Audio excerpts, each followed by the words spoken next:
Hey everybody, welcome back, and welcome Cliff Stevenson. Thanks for having me. First of all, huge congratulations on the presidency. Thank you. And you've been in the job since January, and you are doing a fantastic job. So I got to say that you're just you're doing great. We love the stuff. We love you're such an advocate, and I see realtors complaining about some things, and I'm like, the board's actually like taken leaps and bounds. Oh my gosh, it's amazing. Like since in the last 3 years, like it's just been unbelievable. Yeah. I think where it's come. Absolutely. So, yeah. Cool. Yeah, talk a little bit. I feel since you've been here, I think like 20 people have like called him president, which it must be weird for you. Okay? I'm not going to do that Mr. anymore. President. No, Yeah, don't. we got to stop doing That that. should be changed to chief servant. Yeah, and that's kind of know. what ends up happening. Well, and that's just it. So talk a little bit about, and obviously you love it. We had a bit of a chance to catch up before the meeting, and you love it. But I love how you just said chief servant, because as president, your job really is to serve people. So what's that been like? Absolutely. Yeah, it's been great. I mean, like I shared with you guys earlier, I love the position. I love the responsibilities associated with the position. The member engagement piece is awesome, being able to spend a lot of time talking with a lot of the members and understanding what their concerns are. Being a spokesperson for the board with the media and with other stakeholders is a really, it's a unique experience. It's a cool experience. I enjoy the engagement with other boards and associations across the country, that kind of thing. So, you know, it's a significant time commitment. I don't want to overstate it too much, because I would love to see more people aspire to this role that are busy practicing realtors, as opposed to potentially, I think maybe the way this position has been viewed in the past, maybe for some others that are sort of at that stage in their career where they can make time. Interesting. I'm trying to be that sort of that, I don't know, that poster person, if you will, for no, you can still do this when you are busy and a practicing realtor, and we do need people in this position that are in that stage of their career. Well, and also because it's so helpful to have someone who's engaged and understands the business, and you live it. If you're talking about disclosure of conditional sales, it's like you've gotten the phone calls from people that have changed what they originally said or whatever else. I mean, and you live that on a daily basis. So I think it's also probably different to be making decisions that you know are going to affect you as an individual in your job for the next 20 years versus people who are like, I'm done my career. Of course this matters, but like there's really no what's in it for me. Like it's just very different, I think, to look at it that way. Well, I want to touch on one aspect of what you just said there is the fact that, you know, we're making decisions that are going to affect us or myself in the next 20 years. But you know, take off the 20 years element, and that's the part that I'm really trying to, I won't say raise the bar, Kirsten, because you don't like that phrase. I'm gonna move the needle. Okay? Yeah. I like it. There you go. I'm going to pick up on that, all right? Yeah. By the way, I got to eat a whole lot better too. So, but you know, I'm trying to move the needle on the fact that you know, when we're communicating our decisions, the decisions being made at that table affect us. I mean, we are members. We are practicing members. I don't want to go too far down the rabbit hole here, because I know we have some questions to cover. But you know, there are issues that we get a lot of feedback on. And I shouldn't say issues, I'll say decisions we get feedback on. But you know, the 10 members of that table making these decisions, they're practicing and busy brokers, they're practicing busy associates, and all these decisions affect us as well. I read CREB talk in the comments. We'll get into that. Yeah. We have to? Well, I think it's important because I'm just kidding. I love it. That's totally good. Okay. Okay. Well, let's start. What are the hot topics right now? The board of directors are working on, you know, this year. Well, a number of initiatives. I mean, my speech at the Forecast Breakfast touched on a really big one for us that I'm not even going to use the phrase game changer, because I hate that one, but it's close to that kind of phrase that you want to use. The big data element, what's coming down the pipe. I mean, I think when the membership understands what that means and what that looks like, and that is the layering of the big data on top of our MLS data in our own system. You know, there's an argument that we're data aggregators with this initiative, but this stuff doesn't exist out there. And for example, our first initiative will be combining the city data with our MLS data. So the ability to click a button and see the permit history in the home, that's a big deal. And that's a great piece of information. Absolutely. To see the property assessment information at the click of a button, to see all the demographic information that the city compiles to have that built into our neighborhoods and our information is, I mean, that's a great start. But I mean, realistically, how far out would we be from something like that? From months, starting to not see piece of years. that? Really? Wow. yeah, and Months, not maybe years. even closer. I don't want to get anybody in trouble here as far as the staff and their workload is concerned, because Just there's a a lot date. going on. We But just want a let's date, say that's weeks, maybe, as opposed to months. Wow. Yeah, so it's not too far down the road. It's now going through the data that we've been provided with and figuring out what's going to work best with our system. But I want to be clear about the fact that the city data is just the starting point. I mean, we're talking about getting recreational facility information in there, Alberta Health Services, flood zones, everything. Wow. And to layer stuff on top of our information, the value proposition for our members It's is going to huge. improve Are tremendously. there any other boards that have done that? So no, and I could talk about this stuff all day, and I'll give you the best example I can on this. We were out at the CREB AGM in Ottawa here not too long ago, and I was talking to some members of some other boards, and they were talking about, they heard what we were doing, and they thought it was a neat initiative, and what did that look like, and how did it get started? And I mentioned the relationship we have with the city and the data exchange we have, us providing our information to them for the assessments, and them providing their information to us, doing what we're doing right now. And she stopped me and she said, "You give your information away to the city?"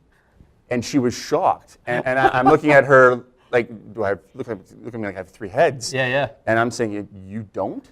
Wow. I mean, Yeah, well, she where said, did they get their sales? we would never do that. So I just looked at her and said, well, that you're never going to be able to do something like this, because this involves building And relationships. partnership, huge partnership. Huge partnerships. Yeah. And that's the only way this works.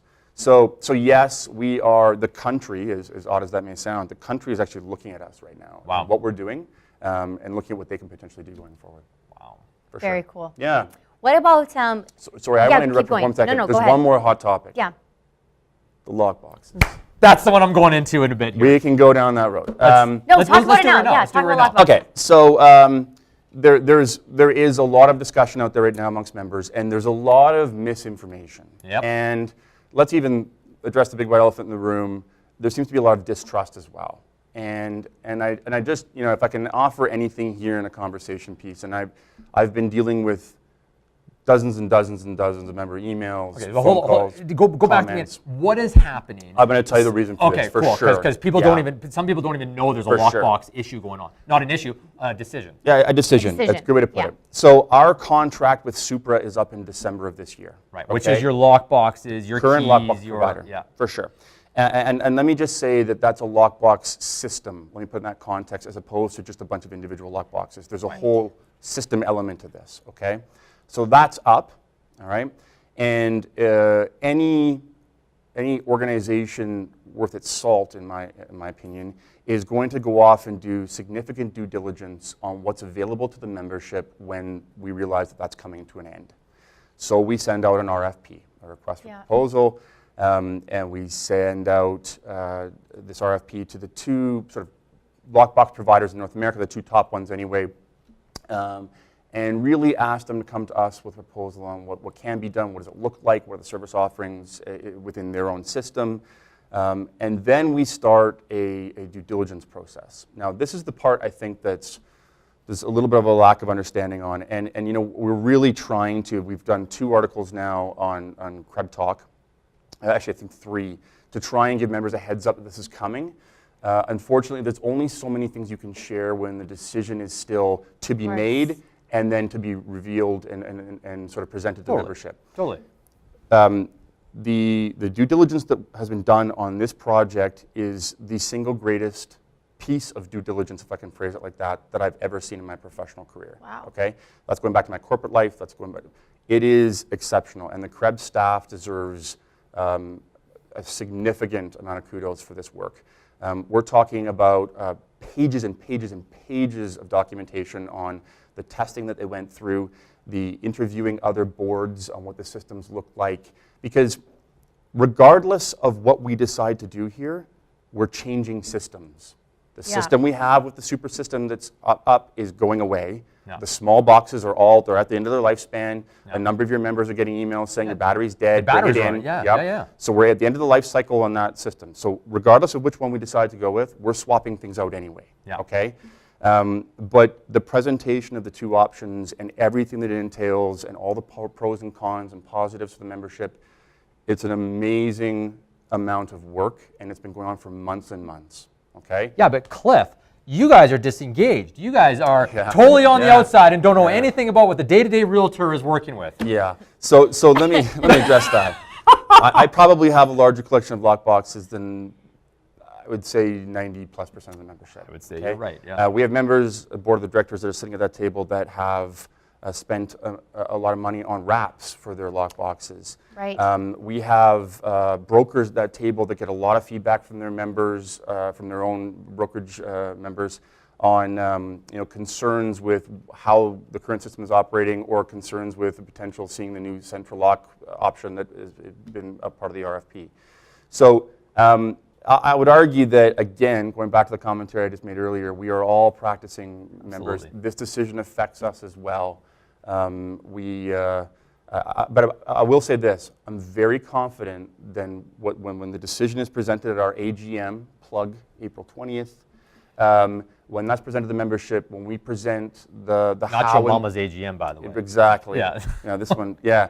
So when it's presented how and why, I'm very confident the membership is going to look at this and say the board made the right decision to the benefit of all members. Yeah. And it's been, like, I can't tell you, I mean, I got called out on CREB Talk for my article that I wrote about saying somebody didn't like the fact that I said it consumed us, this decision-making process.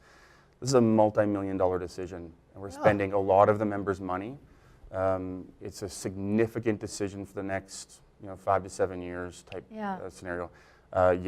It has consumed It's us. security for And the sellers, it's integrity of the industry. There's so many name it. layers to this. I stand behind that comment. It's consumed us, and it's been a very important decision, and one we have not taken lightly.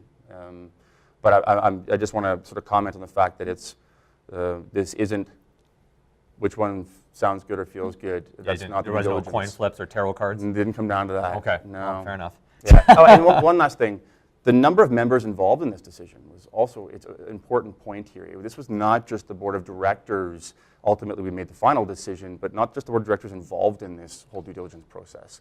Members of the Audit, Finance, and Risk Committee, members of the Technology Standing Committee. We had members at the forecast breakfast going and doing a comparison because we asked them to go look at both lockbox providers and weigh in on what they thought was best. Oh, great. I mean, we've had a lot of input into this process. And that's also important because I think there's a lot of members sitting there saying, well, you 10 people, individuals, sat around a table and just decided what was happening. That's not the case. Yeah. We had a lot of input. Yeah. Awesome. Yeah. So April 25th. Yes. 20th at the board. We would love to see we'd love to set a record on attendance at the AGM. Even if you're not there, the communication that's going to come out, the comms plan, if you will, for this rollout is significant. It's robust. Awesome. Well, we'll make sure that after, when that does come out, we'll do another meeting. You might be busy, but we'll get somebody to come in and we'll talk about that. I will always make time for you guys. Thank you. Well, we should roll that Love out when you that guys. happens, because that would be great. Not because you should even have time for any of this, but personal little things, pet projects, call it, that you are working on or that you would like to see accomplished. Yeah, good question. So I chair the Database Integrity Task Force, which was a task force we started last year under Corinne's presidential year. And it's something that rolls up into this big data project, but it's so much more. We really are looking at our database, what it means to have a certain percentage of accuracy. What do the members want to see for accuracy? Do we find that as we have 100% accuracy in our database, or are we okay with 95.5 and that kind of thing? So I'd like to see some movement on the rigorous standards that we maintain and apply for our database as far as integrity is concerned. But I think Just for you guys, just to back up here, the data is obviously you're talking about like square footage of properties, like all the stuff inside the MLS. It's like, is the sold data correct? Is the information that you guys are seeing out there, is it correct? You got it. Yeah. Yeah, the accuracy for sure. The one that I tripped over that I didn't really realize was going to be a pet project for me ended up being, and I guess I'm sort of a common theme here. I'm trying to help close the gap between members and members' perspective of members of the board of directors.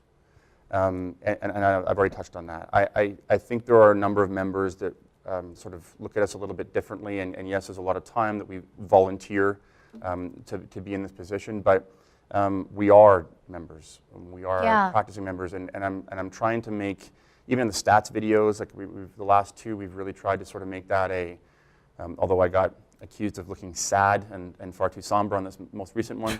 That's okay, I get it.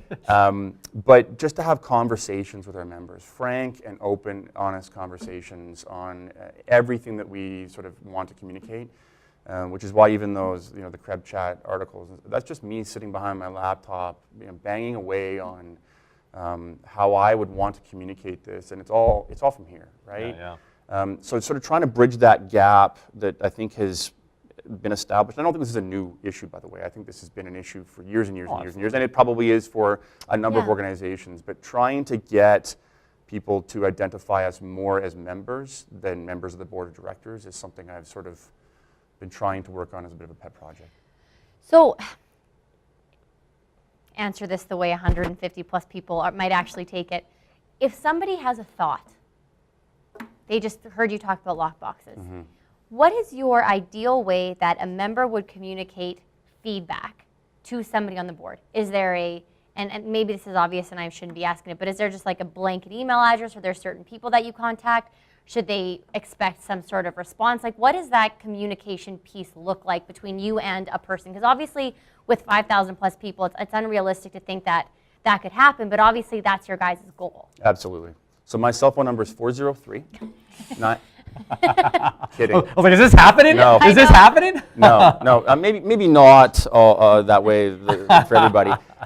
So first of all, you guys have a member of CIR on our board of directors, and that's awesome, and great to have Ian as a part of our board. And I'm sure Ian's around at different events, and Ian is there to take things in from you guys and concerns and questions and that kind of thing, and then bring them to the table and bring them to discussions with the board, and that's sort of our objective in that position. Alan Tennant is a fantastic resource, and I know he is used as a fantastic resource by members because I see a lot of the emails that he gets and questions, concerns. But I'm sort of joking, but not joking. I mean, I'm happy. I get a lot of emails from members, and I do get a lot of phone calls, text messages. They're not all super awesome, and they're not all necessarily super polite, but I'm happy to have the discussion with individuals on where their mind's at, where their concerns are at. But it's good to take that and to be that individual to receive the information, but we got to do something with it. And that's where the passion of all 10 members of that board really is. It's to take the concerns and bring them into discussions, and if possible, or if it's feasible, to put those into actionable items and to make something happen. That's so fantastic. Yeah, because that's not lip service, and I would never sit here and ever have a conversation with anybody and say, thanks for your concern, hang up the phone, and not sort of see where that fits into the conversation for us as a board. That's so great. Yeah, it's really good. All right, let's switch gears here a little bit for the last couple minutes here. What do you see? Put you on the spot with a couple of questions here. What do you see the market doing in 2016? Well, I see a challenging market for the rest of 2016. I said in my my CREB stats video, this most recent one, that this is starting to be a bit of a repetitive conversation with how we're doing month to month. I would expect that we'd see, obviously a pickup in the spring, a bit of a softer time in the summer, pick up again in the fall. I think we're probably going to see the same seasonal cycles. It's just the volume compared to previous years, I think, is where we're going to be challenged. Yeah. There's no economic indicators to suggest that's going to be anything different than that. I totally appreciate that. And I think we just need to get used to that, and we are. I think there's a number of industry members that are really could stand up and say that they've really gotten used to the new norm. Yeah. And I think that goes on for a little bit longer than I think a lot of people were really hoping it would. But it's our reality. Last question, and this is, and when you say you want people to see you as a member, not just necessarily president, member of the board. Lindsay introduced Cliff as runs a very successful team. You've been a realtor for a long time. President hat off. This affects your team, right? Mm-hmm. Like your team is doing business in this market today. What have you guys done? And I guess you can turn this as to some advice if you wanted to, but what are you guys doing to operate as successfully as you can, make sure the business is coming in? Like, have you had to adjust or change that? What is that looking like? Yeah. So we were in Edmonton, January 6th, I believe, for their forecast event where they do the same thing that we do on a bit of a smaller scale, but they have a whole whackload of economists go up on stage and sort of give their stats presentation, and it's quite a robust presentation based on the economy. The theme for their day was lower for longer. And I'm not saying anything I don't think you probably haven't already heard, but a lot of the economists said that this time around with what's happening in the economy, the catchphrase is lower for longer. And I think for me, if I can steal another cliche, it's doing more with less. Yeah. And really taking a hard look at the business, trimming the fat where there was fat, and being as nimble as we can be. Because if this is lower for longer, that's going to be a critical decision to be made in our business. And I struggle with the fact that that's a phrase that every single business in this province is employing right now. Yeah. Yes. And we should be no different as individual business people. We should be positioning ourselves well. And I think, if there's a silver lining in all of this, I think what's going to end up happening when we come out of this difficult economic period is that the people that were able to get a little bit more lean and a little bit more nimble are going to find that they actually can operate that way long term, and they're actually going to be improving their bottom line for years to come. It's unfortunate that it takes scenarios like this and times like this for us to potentially recognize that. But I really see that the realtors in this industry that are able to do that during this time are positioning themselves exceptionally well when things start to change in the economy. I love Nice. that. Yeah, Cliff, it's always a pleasure. We've had you on in the past, and you're so full of knowledge. Keep up the great work. You guys have to recognize that your elected board of directors is elected and here to represent us, and they are, like you said, practicing members. So note that the decisions that are made are not coming from an ivory tower, but people in the trenches. Absolutely. So thank you so much for your service. Yeah. Mr. President, and Thanks, and we look forward to having you on in the future. Thanks again for your time. Yeah, anytime. Thanks, guys, Thank for you having so me. much. Appreciate it. We'll next week we have Anne-Marie Lurie on We do. and talking about some economics that's happening and some oil stuff, but continue on the conversation and get registered for the AGE Real Estate Off the Record. Invite your clients and continue to use Best Man S, guys. Have a great week. Have a great week, everybody. Great. Thanks.